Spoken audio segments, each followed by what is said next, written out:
Well, it's a sanctuary state showdown in California between the governor, Jerry Brown, and the sheriffs. Starting in January, police will be barred from asking people about their immigration status, and jail officials can only transfer inmates to the feds if they've been convicted of certain crimes.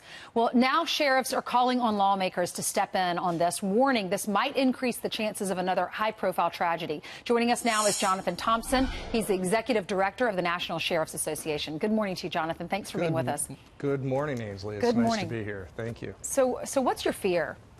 You know, this is reckless. It's the irony of all of this is they just outlawed crime fighting in California, and they did it with something called the Values Act. And that's what's really troubling to most of us, is because the values that the legislature and the governor are honoring are those of thugs, rapists, murderers, and serial criminals. And this is what's really dangerous. It's a slippery slope, and that's the problem. And we have to do something. We have to have Congress do something. And, you know, DHS here in Washington has been part of the swamp problem. Obama holdovers are dragging their feet, and they will not move this.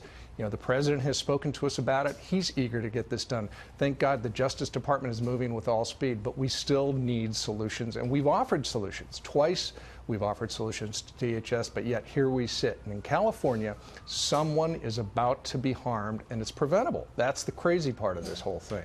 Yeah, if you look at Kate Steinle's story, that guy was thrown out of this country so many times and kept coming back, and now they don't have their daughter at the Christmas table, you know, or Thanksgiving table anymore, and their lives are forever changed. When the governor hears stories like that, Jerry Brown, how does he decide to, I feel like he's giving more rights to the illegal immigrants than he is to the people, the tax-paying citizens?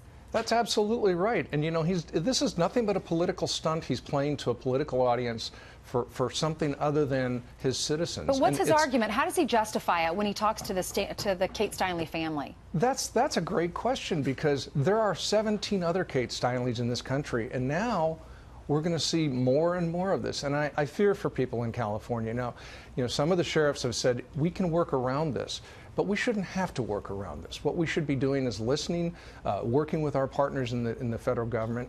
We're not asking sheriffs to be immigration officers. What we're asking them to do is uphold the law and work with our partners in federal law enforcement. Nothing more, nothing less. And I have no reason to believe that the governor is doing this for anything other than political gain. And I don't know what he thinks he gets out of it, because clearly, it's clear to us that we're talking about criminals, dangerous people. We're not talking about people with parking tickets and people that have paying jobs. We're talking about people that are systematically in our systems. We have to get them out of this country. We have to get them into the hands of ICE and move on.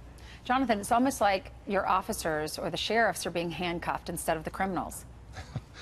It's a terrible, terrible system that we're building, and that's exactly right. As I said, we're outlawing crime fighting. Why don't we just say, hey, take away the badge, take away the sidearm, and please don't do crime. We really don't want you to do that. Well, we had another guest that said crime rates are now going up as a result, and you're seeing fewer and fewer people that are signing up to be officers. And that's a tough profession, and you know it's dangerous, and these guys live very, very difficult lives, all because they want to help us and serve us, and that's the troubling aspect. And I can't for the life of me understand what this California legislature or the governor were thinking of. It probably felt good, but the results are going to be dangerous and horrible. We know it, and they should expect it. Well, I hope you're wrong when it comes to another tragedy. Our country we don't need anything else, but... Well, we need the Congress and DHS to step in right now. We have been negotiating since February, all to no avail. We need DHS to take the lead and do something. We're waiting.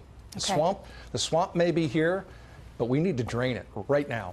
Jonathan Thompson, thanks for being with us. Thanks for what you do. You bet. Thank you, ma'am. You're welcome.